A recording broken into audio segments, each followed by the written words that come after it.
బాపిరెడ్డి గారితో ఇంకో 2 సినిమాలు చేశాను. ఆ 2 సినిమాలు శోభన్ బాబు గారు. మొదటి సినిమా భార్యామణి, జయసుధ, శోభన్ బాబు గారు. అది కూడా మంచి హిట్, అబౌవ్ 50 డేస్ ఆడింది.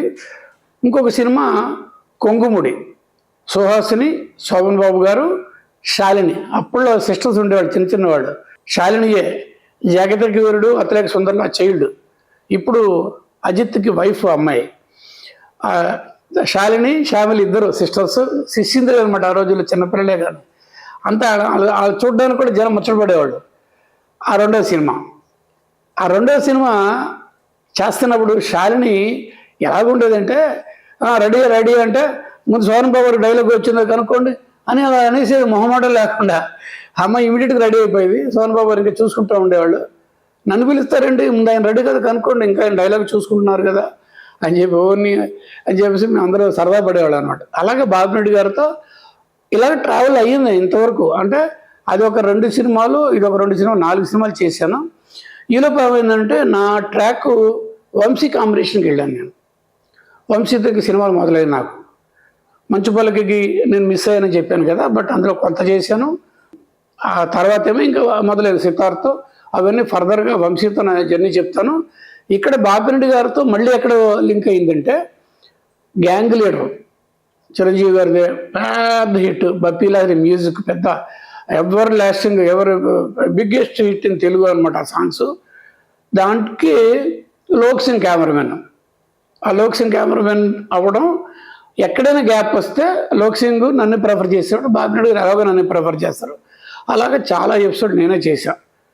మా మురళీమోహన్ గారి డెత్, అది రైల్వే స్లీపర్స్ ఫ్యాక్టరీలో జనార్దన్ తాలూకు సీన్స్ కొన్ని అవి ఇవన్నీ చేశాను. దానికి గ్యాంగ్ లీడర్ అనే సినిమా మళ్ళీ biggest hit. Nirmalamma, as it is Nirmalamma, family affairs, అందరూ ఫ్యామిలీ మెంబర్స్ మధ్యలో ఇదంతా చక్కటి సినిమా.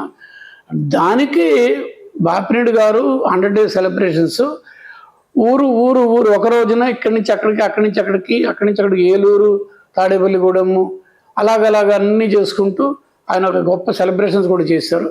ఆయనే చేయగలరు ఇలాగ అంత మెటిక్యులస్ ప్లాన్ చేసుకుని. అలాగే నాకు గుర్తుండి ఆ టైంలో ఆయన ఒక సినిమా చేశారు చిరంజీవి గారితోనే, ఖైదీ నెంబర్ 786. బాపిరెడ్డి గారు ఓన్ బ్యానరే శ్యాంప్రసాద్ ఆర్ట్స్లోనే చిరంజీవి గారితో సినిమా చేశారు, ఖైదీ నెంబర్ 786. అది పెద్ద హిట్. దానికి 100 డేస్ ఫంక్షను. ఐ థింక్ అది చిరంజీవి గారి బర్త్డే కూడా సంథింగ్ అలాంటిది ఏదో వర్కౌట్ అయింది. నాకు ఫోన్ చేసి, రఘు నువ్వు కూడా రా, మనందరం కలుద్దాం అన్నారు. సరే లోక్ సింగ్ వీళ్ళంతా ఉన్నారు కదా, వెళ్ళాను. పెద్ద అందులో కోలాహలంగా ఉంది. చిరంజీవి పెద్ద రేంజ్లో ఉన్న మనిషి, ఆ కోకల జనం, అసలు ఎస్కేస్తరాలంత జనం, ఆ ఫైర్ క్రాకర్స్ మధ్యలో ఉంది. సరే నేను వెళ్ళి, కొంచెం మనకు తెలిసిన టీమే కాబట్టి నన్ను తీసుకెళ్ళి ముందు కూర్చోబెట్టేశారు. ప్రొడక్షన్ వాళ్ళు మనవాళ్లే కాబట్టి. స్టేజీ మీద చిరంజీవి గారు రాకముందు నుంచి అతని కోసం వెయిట్ చేస్తున్నారు జనం. నేను కూడా అలా ఉన్నాను. చిరంజీవి గారు రాకముందే నేను వెళ్ళి ముందు జనం మధ్యలో కూర్చొని ఉన్నాను. అప్పుడు స్టేజ్ మీద ఏమీ లేదు, జనరల్గా బ్యానర్స్ గీనర్స్ అండ్ ఒక గాంధీ గారు బొమ్మ పెట్టారు స్టిక్తో. బాగుంది, చక్కగా ఉంది. ఏంటి గాంధీ గారు బొమ్మ పెట్టారని అందరూ అనుకుంటారు, నేను అనుకున్నాను. కాసేపట్లో సూపర్ హీరో చిరంజీవి గారు రావడం, అప్పటికి మెగాస్టార్ అనే పేరు కూడా వచ్చింది అనుకుంటాను.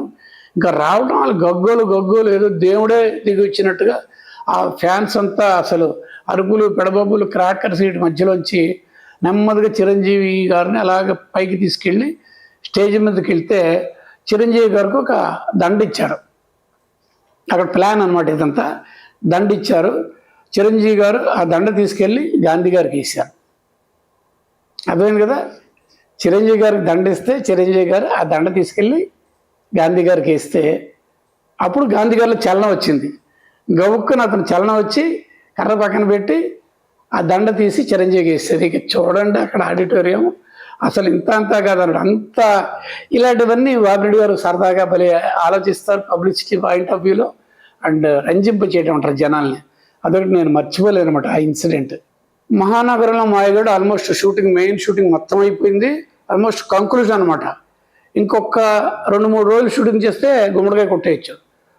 ఎందుకు కొట్టాలంటే ఇంక తర్వాత చిరంజీవి గారు డేట్స్ లేవు, డేట్స్ కాదు ఆయన ఇచ్చిన డేట్స్ అయిపోతాయి, ఆయన లండన్ వెళ్ళిపోతారు ఏదో సినిమా షూటింగ్కి. ఆయన రావడానికి మళ్ళీ 2 నెలలు పడుతుంది కాబట్టి ఏమి మిగిలిన ఉన్న వర్క్ ఆ 2 రోజుల్లో చేయాలి. అప్పుడు ఈ మహానగరంలో మాయగాడు తాలూకు షాట్లు కొన్ని చేస్తున్నాం. ఆ సాంగ్లో మహానగరంలో మాయగాడు అని దీని దగ్గర మహానగరంలో మాయగాడు మ్యూజిక్లో టీ టీ టీ అని చిరంజీవి గారు ఇక్కడోటి ఓ ఇమేజెస్ కొన్ని వస్తాయి. అలాగే ఒక చిరంజీవి ముందుకు వస్తే ఇంకో చిరంజీవి వెనకాల వెళ్ళటం, ఒక చిరంజీవి వస్తూ ఉంటే ఇంకో చిరంజీవి వస్తూ ఉంటాయి. ఇలాగ ట్రిక్స్ లాగా ఉంటాయి అన్నీ. మహానగరంలో మాయగాడు చిరకాలంగా ఈ మానవుడు. మల్టిపుల్ ఎక్స్పోజర్ అంటారు టెక్నాలజీ. అవన్నీ నాకు చాలా ఈజీగా అలవోక చేసేస్తాను అనమాట. అలాగ చేసిన టైంలో 2 ఫ్లోర్స్లో షూటింగ్ పెట్టాల్సి వచ్చింది. 2 ఫ్లోర్స్లో. ఇంకొకటి ఏంటంటే ఒకే ఫ్లోర్లో ఒక హాఫ్లోనేమో ఫైట్ తాలూకు షాట్లు కొన్ని చేస్తున్నారు. ప్రసాద్ బాబు అని కెమెరామెన్ ఆ పార్ట్ చేస్తున్నాడు. అది ప్రసాద్ బాబు అంటే మీకు తెలియదు అనుకుంటాను. చాలా పెద్ద కెమెరామెన్. పట్నం వచ్చిన పతివ్రతలు ఇలాంటి చాలా సినిమాలు చేశాడు. ఒక పక్క అతను హాఫ్ ఫ్లోర్లో, ఒక పక్క నేను చిరంజీవి గారి ట్రిక్ షాట్స్. ఇలాగ డే అండ్ నైట్ చేయాల్సి వచ్చింది. ఆ ఒక్క సినిమాకి నేను 48 అవర్స్ కంటిన్యూస్ చేయాల్సి వచ్చింది. 48 అవర్స్ గ్యాప్ లేదు. చేసి డే నైటు తెల్లారింది, మళ్ళీ నైటు, ఆ మిడ్ నైట్ ఎప్పుడో ఫినిష్ అయింది, ప్యాకప్ చేసాము. ఈలోపు ఏంటంటే ప్రసాద్ బాబు వచ్చి కెమెరా దగ్గర ఉంటే ఒక 1 అవరు నేను గబగబా నా రూమ్కి వెళ్ళి బ్యాచులర్ని గబగబా రూమ్కి వెళ్ళిపోయి కారు తీసుకుని వెళ్ళిపోయి స్నానం చేసి బట్టలు మార్చుకొని ఫ్రెష్ అయ్యి మళ్ళీ వచ్చి ప్రసాద్ బాబు అటు వెళ్ళిపోయాడు. నేను మళ్ళీ ఇది జీవితంలో ఫస్ట్ టైం నాన్ స్టాప్గా 48 అవర్స్ ఈ మహానగరంలో మాయగాడి సినిమా ఎండింగ్ రోజుల్లో గుమ్మడికాయ కొట్టేమో చేయడం జరిగింది. అలాగా ఎన్నో మెమరీస్ ఆ సినిమాకి సంబంధించి. ఇంకో విషయం ఎట్టి పరిస్థితుల్లోనూ నేను చెప్పి తీరాల్సిందే. అదేంటంటే విజయబాపిరెడ్డి గారు సంస్థలో శ్యాంప్రసాద్ ఆర్ట్స్లో గోపాలరెడ్డి గారు ఒక 3 సినిమాలు ఎన్నో చేశారు. అప్పుడు నేను ఆపరేటివ్ కెమెరామెన్. అప్పటి నుంచే పరిచయాలు ఉన్నాయి. ఈవెన్ విజేంద్ర ప్రసాద్ గారు, ఈరోజు విజేంద్ర ప్రసాద్ గారుగా ఆ రోజుల్లో ఉన్నప్పుడు నాకు ఫస్ట్ అక్కడే పరిచయం అయ్యారు. ఆ తర్వాత ఏంటంటే నాకు స్వామి గారు అనే ఆయన నాకు ఎంట్రీ ఇచ్చిన ఇండస్ట్రీకి, గోపాలరెడ్డి గారితో పనిచేసిన, నాకు ఒక గోల్డెన్ ట్రాక్కి దారి చూపించిన మనిషి విజయబాపిరెడ్డి గారు. అందుకని నేను నా గాడ్ ఫాదర్ అని చెప్తాను. అప్పుడు చాలా ఇంట్రెస్ట్ ఇచ్చి నా గాడ్ ఫాదర్. ఎందుకంటే ఆయన చలవ వల్ల, ఆయన ప్రొడక్షన్లో ఆయన ఫస్ట్ టైం డైరెక్ట్ చేస్తూ నాకు ధైర్యం ఇచ్చి ఇద్దరం కలిసి ఫస్ట్ సినిమానే 100 డేస్ సినిమా చేశాం, మగ మహారాజు. అందుకని ఆయన గాడ్ ఫాదర్కి చెప్తాను ఎప్పుడైనా సరే. తర్వాత నేను సినిమాలు అయితే చేసినా చేయకపోయినా తర్వాత జీవితంలో నేను వంశీతో ఇటు వెళ్ళిపోయినా వేరే డైరెక్టర్లు చాలా సినిమాలు చేశాను. అప్పుడు ప్రతి జనవరి 1కి ఫస్ట్ పొద్దున్నే స్నానం చేసి స్ట్రైట్గా వడపల్లిని దాటి శాలిగ్రామం వెళ్ళి ఆ చివరికి వెళ్ళిపోతే ప్రసాద్ ల్యాబ్ వెనకాల ఒక ఏరియా ఉంటుంది. దాన్ని ధనలక్ష్మి కాలనీ అంటారు. ధనలక్ష్మి కాలనీ అంటేనే విజయబాపిరెడ్డి గారి ఏరియా అది. అక్కడికి వెళ్ళి కాళ్ళకి దండం పెట్టి ఆయనంక మీరు నన్ను దీవించండి అని అలా చూస్తూ దీవించేవాళ్ళు. ఇది చెప్పేవాళ్ళు కాదు సార్, ₹1 బిళ్ళ ఉండి చాలు, ఏం వద్దు నాకు. ₹1 బిళ్ళ ఆయన ఇచ్చేవాళ్ళు.